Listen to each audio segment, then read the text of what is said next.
ایک عورت آئی جھاڑ پھونک کرنے والے کے پاس، کہا میرا شوہر بات بات پر مجھ کو مارتا ہے، کچھ ترکیب کر دیجئے۔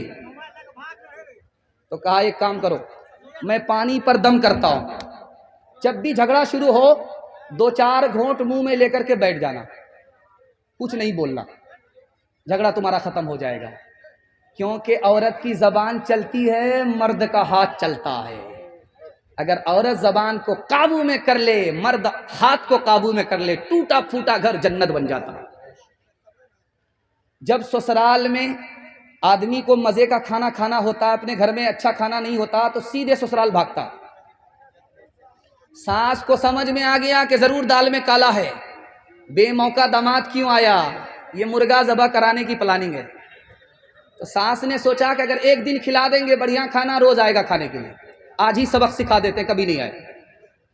تو ساس نے کھچڑی بنا کر کے داماد کو دے دیا۔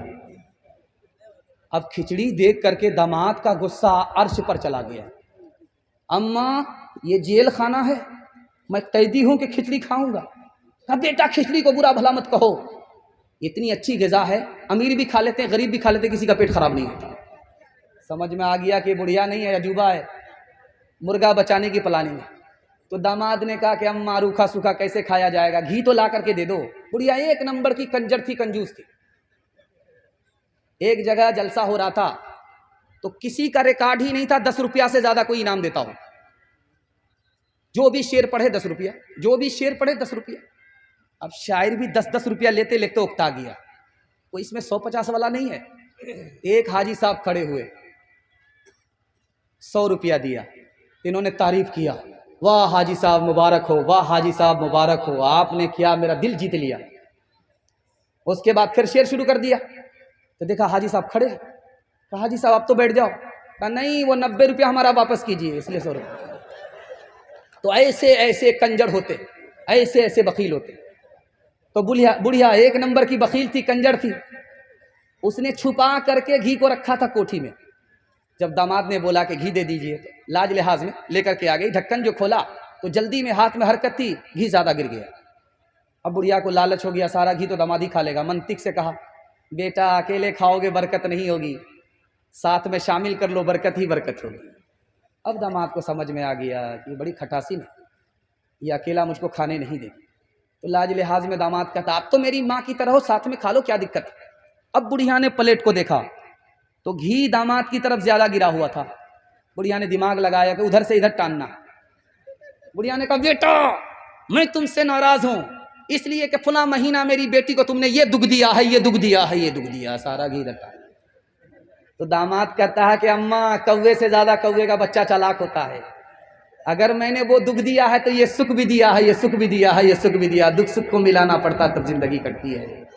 جو نہ دیکھا نہ سنا ہے وہ ہوا کرتا ہے، اب تو بے پر کا پرندہ بھی اڑا کرتا ہے، اب تو بے پر کا پرندہ بھی اڑا کرتا ہے، گالیاں کوئی دعا کوئی دیا کرتا ہے، اپنا ہر شخص کا کردار ہوا کرتا ہے، اپنے گھر میں بھی سکون سے نہیں رہ پاتا میں، اپنے گھر میں بھی سکون سے نہیں رہ پاتا میں، روز گھر میں میرے طوفان اٹھا کرتا ہے، روز گھر میں میرے طوفان اٹھا کرتا ہے۔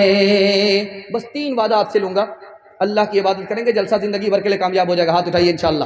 رسول اللہ کی اطاعت کریں گے انشاءاللہ، مخلوق کی خدمت کریں گے انشاءاللہ۔ 3 کام چھوڑ دیجیے، آپ کے گھر میں کبھی آفت نہیں آئے گی، تجربہ کر کے دیکھ لیجئے۔ گریبان پکڑ سکتے ہیں، گناہ نہیں کریں گے انشاءاللہ، غلط نہیں کمائیں گے انشاءاللہ، غلط ماحول میں نہیں جائیں گے، بیٹا کی شادی فری میں نہیں کریں گے، ہاتھ اٹھائیے انشاءاللہ۔ نہ کتابوں سے نوازوں سے نظر سے پیدا، دین ہوتا ہے بزرگوں کی نظر سے پیدا، نہیں سیکھا انہوں نے دین رہ کر شیخ کے گھر میں، پلے کالج کے چکر میں، مرے صاحب کے دفتر میں، پھر کیک کے چکر میں تو روٹی بھی گئی، بڑی شے کی طاق میں تھے چھوٹی بھی گئی، نہ مانی بات وائس کی، پھر پتلون کے چکر میں تو لنگوٹی بھی گئی۔ وآخر دعوانا